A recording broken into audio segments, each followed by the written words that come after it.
આપણે હિન્દી વિષય ભણીશું. હિન્દી વિષયમાં પાઠ બીજો છે ન્યાયમંત્રી. તો આ પાઠમાં ન્યાયમંત્રી કેવો હોવો જોઈએ એની લેખકે વાત કરી છે. આ પાઠના લેખક શ્રી સુદર્શન છે. એમનો જન્મ 1896 નિધન 1900. श्री सुदर्शन जी का मूल नाम क्या था? तो उसका मूल नाम था बद्रीनाथ शर्मा. वे पंजाब के राज्य में एक गांव में उनका जन्म हुआ था. उन्होंने बचपन में ही कहानी लिखना आरंभ कर दिया था और उनके कहानी संग्रह में देखिए तो पुष्पलता, सुप्रभात, परिवर्तन, पनघर, नगीना आदि उनके काव्य संग्रह है. इनके अलावा उन्होंने एक उपन्यास भी लिखा है. इनका नाम है भागवत. लेखक ने इस कहानी में सम्राट अशोक, जो इस कहानी का नायक, सम्राट अशोक एक अच्छे न्याय मंत्री की खोज कर रहा था. और सम्राट अशोक एक बार शिशुपाल से उनकी मुलाकात हुई. तो सम्राट अशोक को शिशुपाल में उन सारे गुण दिखाई पड़ते हैं जो एक अच्छे न्याय मंत्री बनने के लिए बाद में उन्हें न्याय मंत्री बनाया जाता है.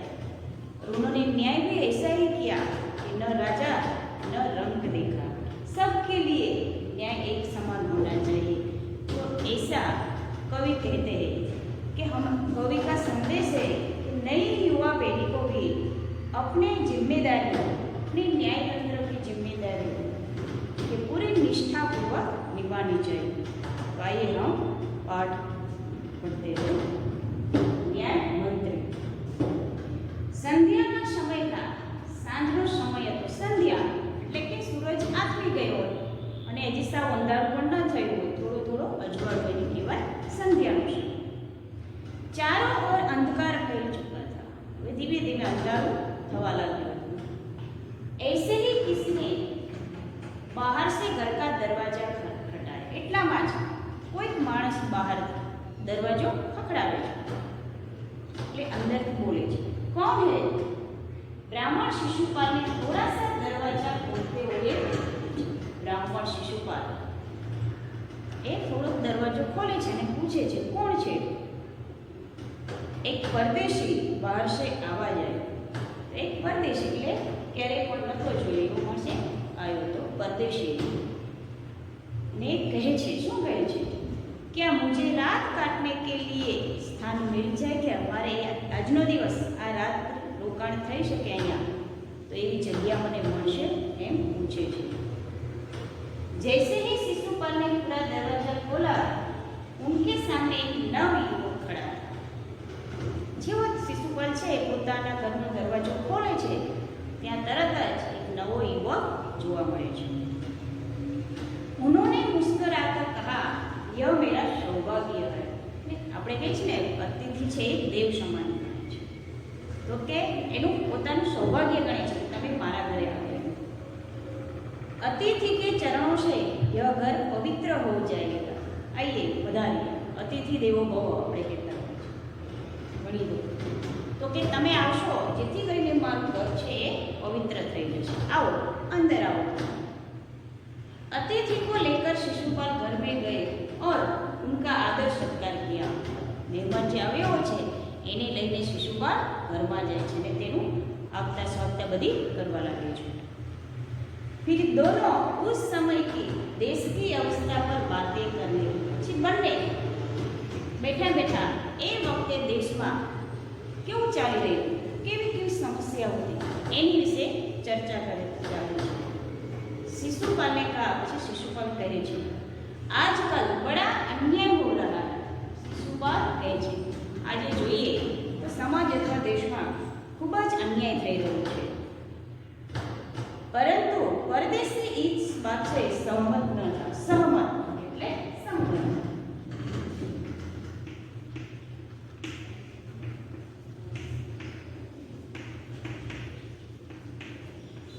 સહમત એટલે સંમત. એની સાથે સહમત નથી થતો. वो बोला दोष निकालना तो सुगम है. सुगम એટલે સરળ.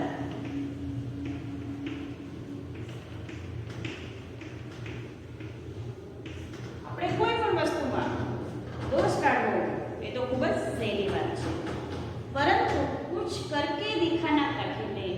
આપણે ઘણી વખત કોઈ કાર્ય કરતા હોય તેમાં ઘણી વખત આપણે દોષ કાઢી લેતા હોય છે, પણ એ જ કાર્ય જો આપણે કરવું હોય તો એ કેટલું કઠિન છે, કેટલું મુશ્કેલ છે.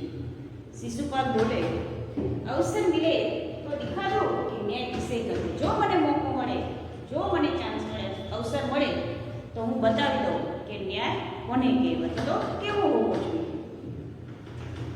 તો આ અવસર ચાલી રહી નવયુવક હોય છે કહે છે, તો તમે એવું પણ ઈચ્છો છો કે તમને અવસર મળે. હા અવસર ચાલો, હા હું અવસર ચાલો કે મને અવસર મળે. फिर कोई अन्याय नहीं होगा. तो जो તમને અવસર મળશે તો પછી ક્યાંય અન્યાય નહીં થાય. ત્યારે શિશુપાલ કહે છે બિલકુલ નહીં. કોઈ અપરાધી દંડ से ન બચેગા. કે શું જે અપરાધ કરશે એ દંડથી નહીં બચે. ત્યારે કહે છે કે ના, કોઈ બચશે નહીં. જેને પણ અપરાધ કર્યો છે એને ચોક્કસ દંડ થશે. परदेसी ने मुस्कुराकर कहा यह बहुत कठिन काम है. એટલે કે આ ખૂબ જ મુશ્કેલ કામ છે. બ્રાહ્મણ કે लिए कुछ भी कठिन नहीं है. શિશુપાલ કહે છે બ્રાહ્મણ માટે કોઈ પણ વાત અઘરી અથવા તો મુશ્કેલ નથી. મેં ન્યાય કા ડંકા બજાકર દિખાના. ડંકા બજાકર મુહાવરા છે. ડંકા બજાકર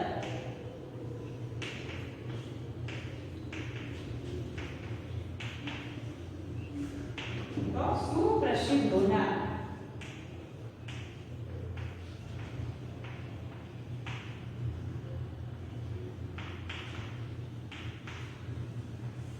सुप्रसिद्ध होना એટલે એકદમ પ્રખ્યાત થઈ જવું. परदेसी धीरे से मुस्कुराए पर कुछ न बोले. फिर कुछ देर बाद परदेसी જે નવયુવક આવ્યો હતો એ હસે છે પણ કંઈ બોલતો નથી અને પાછા પછી બંને રાત્રે सूई जाए. सुबह उठकर परदेसी ने शिशुपाल को धन्यवाद देकर मुझे विदा दी. सवार पड़े छे त्यारे शिशुपाल जे नवयुवक આવ્યો હોય છે એ શિશુપાલ પાસે વિદાય લે છે અને તેને આભાર વ્યક્ત કરે છે અને પછી જાય છે. कुछ दिनों बाद शिशुपाल के घर कुछ सिपाही आए और उन्हें दरबार में चलने के लिए कहा. થોડાક દિવસો પસાર થાય છે પછી સિપાહીઓ શિશુપાલના ઘરે આવે છે અને એને કહે છે ચાલો તમને રાજાએ દરબારમાં બોલાવ્યા છે. શિશુપાલ સહમ ગયા. સહમ એટલે ભયભીત.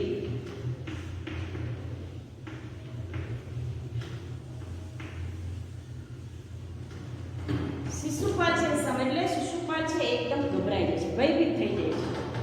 वे समझ नहीं सके कि सम्राट ने उन्हें क्यों बुलाया. એને સમજાતું નથી કે મને સમ્રાટે શા માટે બોલાવ્યો હશે.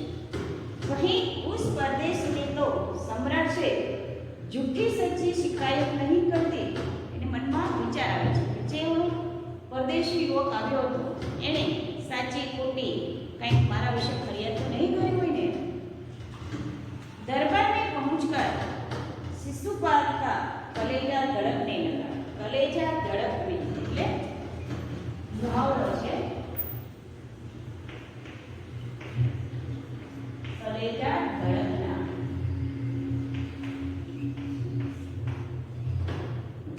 तो चिंतित होना.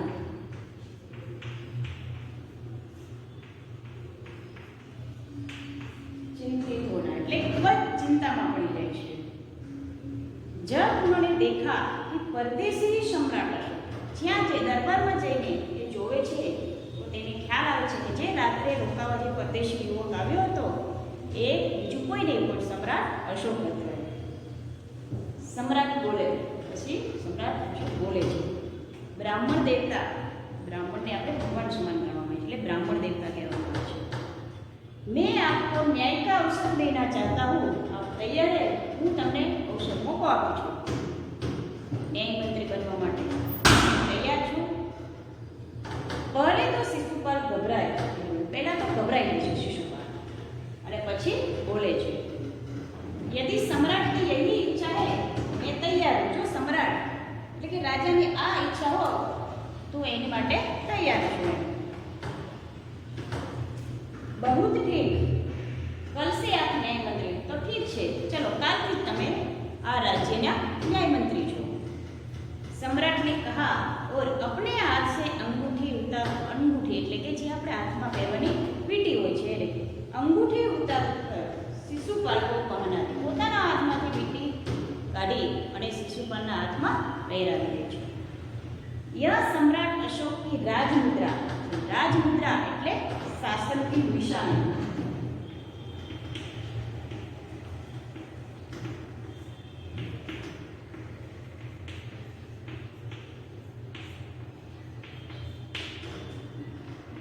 शासन की निशानी એટલે જેનું રાજ્ય ચાલતું હોય એને એના નિશાની બધી અલગ અલગ હોય. તો એને સમ્રાટ અશોકનું જે રાજ્ય હતું એનું શાસન હતું તો એની જે નિશાની વાળી હતી એ વીંટી એને પહેરાવી દે છે. अब शिशुपाल न्याय मंत्री. હવે શિશુપાલ છે એ न्याय मंत्री બની ગયો છે. उन्होंने राज्य की समुचित व्यवस्था करना आरंभ कर दिया. समुचित એટલે ખૂબ જ સરસ રીતે વ્યવસ્થા કરવાનું શરૂ કરી દે છે. उनके सुप्रबंध से राज्य में पूरी तरह शांति रहने लगी. सुप्रबंध એટલે अच्छी व्यवस्था.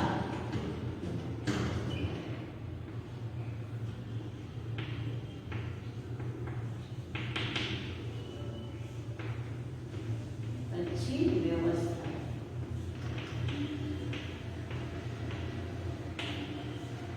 सुप्रबंध એટલે अच्छी व्यवस्था. સારી વ્યવસ્થા થઈ જાય છે એટલે રાજ્યમાં ખૂબ જ શાંતિથી બધા લોકો રહેવા લાગે છે. किसी को किसी प्रकार का भय नहीं था. लोग दरवाजे तक खुले छोड़कर जाते. બધા જ લોકોને કોઈ પણ પ્રકારનો ભય નહોતો એટલે બધા લોકો ક્યાંય પણ જાય તેમ છતાં પોતાના દરવાજા ખુલ્લા મૂકીને જઈ શકે એવું વાતાવરણ થઈ ગયું. ચારો તરફ न्याय मंत्री की सुप्रबंध और न्याय की धूम मची. ચારે દિશામાં જોઈએ ન્યાય મંત્રીના ન્યાયની વાતો થવા લાગી છે. સુપ્રસિદ્ધ ધૂમ મચી એટલે કે સુપ્રસિદ્ધ બધા એના વખાણ કરવા લાગ્યા. લગભગ 1 મહિને બાદ ત્યાર પછી 1 મહિનો પછી શું થાય છે? किसी ने रात में एक पहरेदार की हत्या कर दी. कोई के एक सिपाही ने हत्या कर दी. सुबह होते ही यह बात चारों तरफ फैली. सवार पड़ता જે હત્યા થઈ હતી એની વાત ચારો દિશામાં ફેલાઈ જાય છે. लोग बड़े हैरान थे. માણસો ખૂબ જ હેરાન થઈ ગયા. શિશુપાલ की तो नींद ही उड़ गई. नींद ही उड़ गई मुहावરો છે એટલે ખૂબ જ ચિંતા થઈ. उन्होंने खाना पीना छोड़कर अपराधी का पता लगाने में रात दिन एक कर दिया. रात दिन एक कर मुहावरा.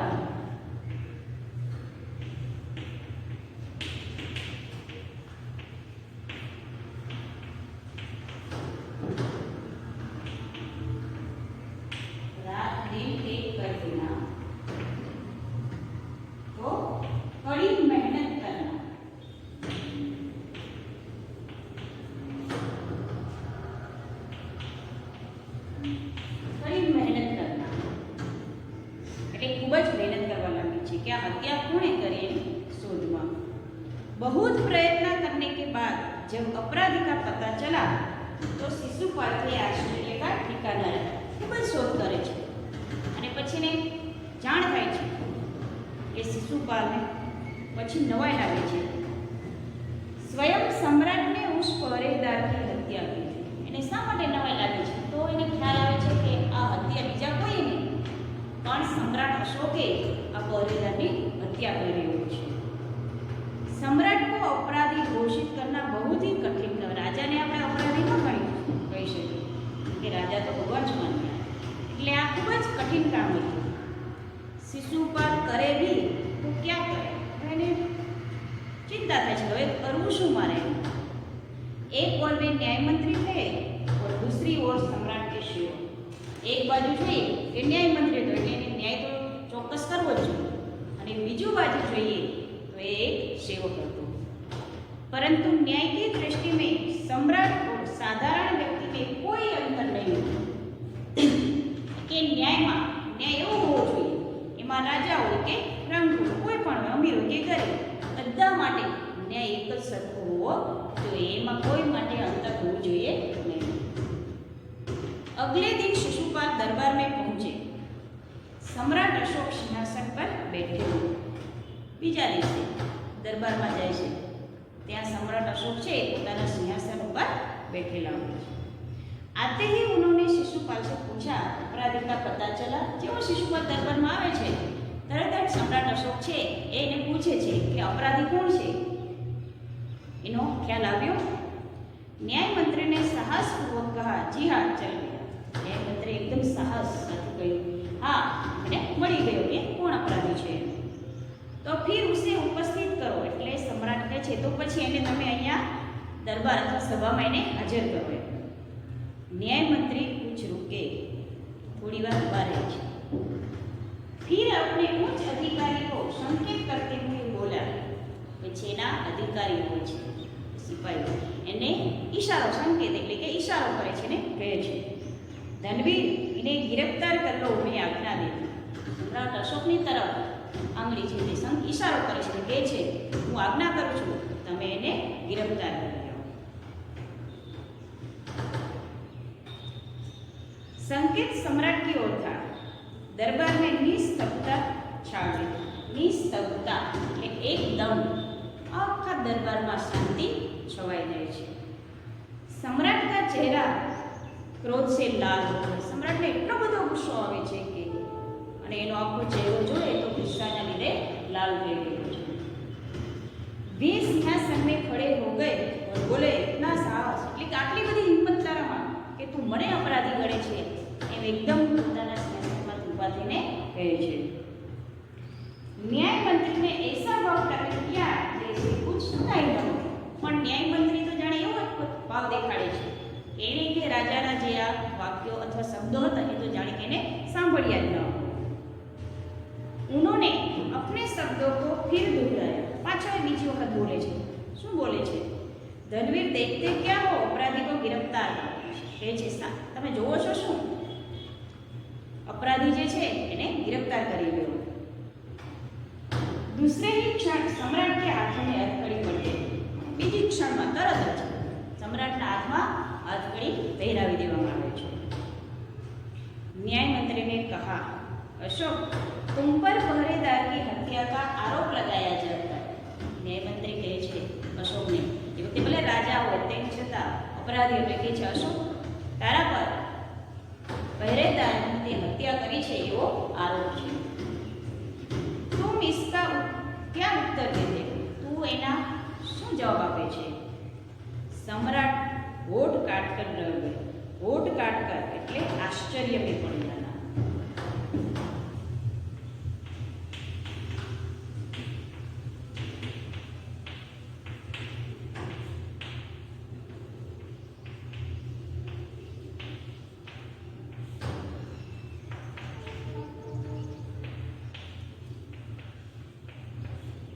आश्चर्य में पड़ जाना। सम्राट अशोक છે પછી આશ્ચર્યમાં પડી જાય છે। न्याय मंत्री ने फिर पूछा, तो तुम अपराध स्वीकार करते हो? ફરીથી ન્યાય મંત્રી અશોકને પૂછે છે કે તું તારો અપરાધ સ્વીકાર કરે છે? हाँ, मैंने उसे मारा अवश्य है।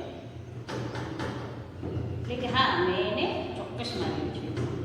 પર ઉદંડ था। ઉદંડ એટલે અવિવેકી, વિવેક વગરનો એ માણસ હતો, એટલા માટે મેં એની હત્યા કરી છે એવો सम्राट જવાબ આપે છે।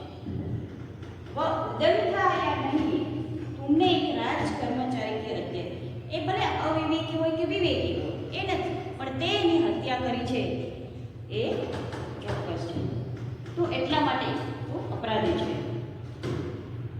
तुम्हें मृत्युदंड दिया जाता है। न्याय मंत्री ने निर्णय लिया। न्याय मंत्री निर्णय કરે છે તે હત્યા કરી છે એટલે એના અપરાધમાં તને મૃત્યુદંડ એટલે फांसी की सजा करवामां आवे छे। सभा में સભામાં સન્નાટા છા ગયા. એકદમ નિસ્તબ્ધ છવાઈ ગઈ છે, એકદમ શાંતિ છવાઈ જાય છે. ન્યાય મંત્રી કા નિર્ણય શું સમ્રાટને સિર ઝુકાવી. આવો ન્યાય જોઈ અને સમ્રાટ અશોક છે તે જાણી શર્મિંદા અનુભવ થયો, એટલે પોતાનું મસ્તક છે એ નીચું રાખીને ઊભો રહ્યો છે. वे तो स्वयं शिशुपाल की परीक्षा में सफल हो गए थे. सम्राट अशोक છે શિશુપાલની પરીક્ષા લેવા માંગતો કે સાચું ન્યાય કરે છે કે નથી કરતો એમ.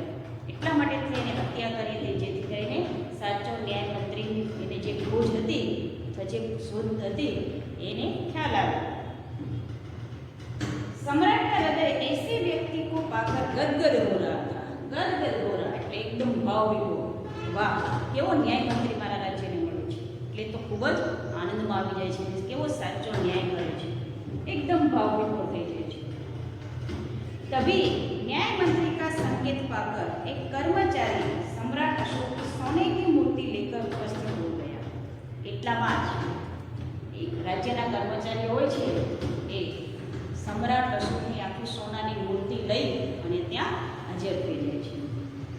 ન્યાય મંત્રીને ખડે હોકર કહા, થઈ ન્યાય મંત્રી કહે છે બધા માણસોને, સજ્જનો યહ સચ है कि मैं न्याय मंत्री, साचું છે કે હું न्याय मंत्री છું કે મારે સાચો ન્યાય કરવો જોઈએ.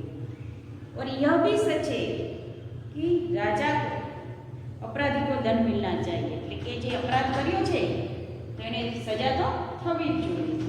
પરંતુ अपराधी और कोई नहीं, स्वयं सम्राट. अपराधी બીજો કોઈ નહીં, खुद सम्राट अशोक છે. शास्त्रों में राजा को ईश्वर का रूप माना गया है. શાસ્ત્રોમાં જોઈએ ગ્રંથોમાં તો રાજાને ઈશ્વર સમાન ગણવામાં આવ્યા છે. इसलिए उसे ईश्वर ही दंड दे सकता है. એટલે એને સજા કોણ આપી શકે તો કે ભગવાન જ એને સજા આપી શકે છે. અત્યારે मैं आज्ञा देता हूँ कि અત્યારે હું આજ્ઞા આપું છું કે सम्राट को चेतावनी देकर छोड़ दिया जाए. એટલે અત્યારે હવે એને ચેતવણી આપો. ચેતવણી એટલે કે આપણે કહીએ હવે પછી આ બીજી વાર અપરાધ થવો જોઈએ નહીં, એવી ચેતવણી આપી દઈએ અને એને છોડી દઈએ. और उनके स्थान पर એટલે કે એની જગ્યાએ इस सोने की मूर्ति को फांसी पर लटका दिया जाए जिससे लोगों को शिक्षा मिले. રાજા શું કરે છે તો કે જે સોનાની મૂર્તિ આવી લાયા હોય છે એને ત્યાં ફાંસી એને લટકાવી દે છે, જેથી કરીને એ જોઈને લોકોને પણ શીખ મળે કે ના, અપરાધ કરીએ તો એનો દંડ અથવા સજા મળે છે. ન્યાય મંત્રી કા ન્યાય સુનકર લોગ જય જયકાર કર ઉઠે. આવો ન્યાય જોઈ અને બધા જ લોકો न्याय मंत्री ना जय जयकार करवा लगे छे. जब सब लोग चले गए तो शिशुपाल ने राजमुद्रा सम्राट अशोक के सामने रखती और बोले. બધા જ લોકો વહી જાય છે, પોતપોતાના ઘેર જતા રહે છે. ત્યારે શિશુપાલ જે રાજમુદ્રા આપેલી હતી સમ્રાટ, એ પાછી સમ્રાટના હાથમાં પાછી આપે છે અને કહે છે, શું કહે છે? महाराज, यह राजमुद्रा वापस ले लो, मुझसे यह बोझ नहीं उठा जाए. આ રાજમુદ્રા છે તમે પાછી લઈ લો, મારાથી આટલા બધા રાજ્યનો ભાર છે એ નહીં ઉચકાય. अशोक ने सम्मान भरी दृष्टि से उनकी ओर देखते हुए गदगद कंठ से कहा, एकदम भाव विभोर थी आनंद કહે છે, આપને મેરી આંખ ખોલ દી. શું કહે છે? તમે મારી આંખો ઉગાડી દીધી. આપણે કેમ ઘણી વખત આંખ ઉઘડે તો એને ભાન પડે એમ આપણે વાપરતા હોઈએ છીએ શબ્દ, કે તમે મારી આંખ ખોલી દીધી છે, એટલે કે સાચી હકીકત જણાવી છે. આપકા સાહસ પ્રશંસનીય है. એટલે તમે જે આ સાહસ કર્યું છે, જે આ કામ કર્યું છે એ તો ખૂબ જ વખાણવા લાયક છે. यह बोझ आपके अतिरिक्त और कोई नहीं उठा सकता. એટલે આ ભાર એટલે કે આ ન્યાય મંત્રીનું પદ છે એ તમારા સિવાય બીજો કોઈ ઉઠાવી શકે એવું છે નહીં. એટલે કે તમારા સિવાય બીજો કોઈ સાચો આવો ન્યાય કરી શકે એવું છે ન્યાય મંત્રીએ નિયુક્ત કરી. ત્યારે આ સાંભળી કે ન્યાય મંત્રી શિશુપાલ હોય છે એ કોઈ જ ઉત્તર આપતો નથી.